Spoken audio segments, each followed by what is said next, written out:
Hello, I'm John Peters, and today we're sharing how an expert planning application team secured full planning permission for a unique and personal project in Shrewsbury, the conversion and extension of two semi-detached properties back to a single spacious 5-bedroom family home. The property, in a well-established residential part of the town, originally built around 1820 and was one larger farmhouse originally. The property was divided into two homes in the 1930s. Our client purchased both halves in 2022 with the aim of restoring the building to its original form, not just for aesthetic reasons, but to meet the evolving needs of their growing family. The property had fallen into disrepair. One half had been uninhabitable due to outdated plumbing and structural issues caused by subsidence. The solution was clear: consolidate the properties into one high quality, accessible home designed for modern family living. The client contacted Hill Planning following a referral from a renowned local architect, Architectural Ventures, who had completed the proposed redesign and remodelling of the conversion. It had been recognised by Architectural Ventures that the application would need a comprehensive application statement and supporting documents from independent specialists to support the case. The client was subsequently booked in for a free, no-obligation consultation with myself. After reviewing the site and proposed goals, we confirmed this was a project we could support, and if completed to the level needed, I felt a permission was achievable.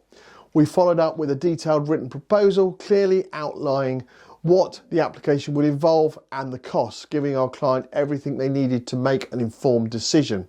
We then prepared and submitted a full planning application to Shropshire Council covering the conversion, internal reconfiguration and replacement of failing rear extension. Although many of the proposed works could have fallen under permitted development, the full permission was required due to the change of use from two dwellings back to one, and the new rear extension crossing what was the boundary between the two separated properties. Throughout the process, we made a strong case showing that the design was sympathetic to the original building and that the proposals posed no harm to neighbours, and that this was a substantial development in line with both national and local planning policy.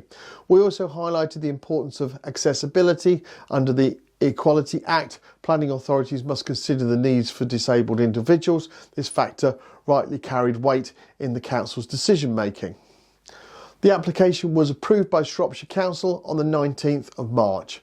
Pre-commencement conditions including agreement on materials, drainage and addressing existing structural concerns, all standard manageable requirements for a development of this nature. From our perspective, it was nice to see that this case and work on it at such an early stage, as we usually see these types of cases after refusal. The client, by working with us at this early stage, was able to capitalise upon our knowledge and preempt potential refusal reasons, avoiding an appeal process. We are happy to work with clients, architects and planners across England and Wales in similar cases for the benefit of the client. This project is a great example of how Hill Planning helps clients unlock full potential of their properties, navigate policy, process and local authorities' expectations with clarity and expertise. If you're thinking about a planning application, whether it's for a household or extension, a dwelling conversion or something more complex, talk to us. Start with a free consultation by completing the online inquiry form at www.hillplanning.co.uk. Thank you for watching this planning application case study video, and I look forward to producing another one very soon. Bye for now.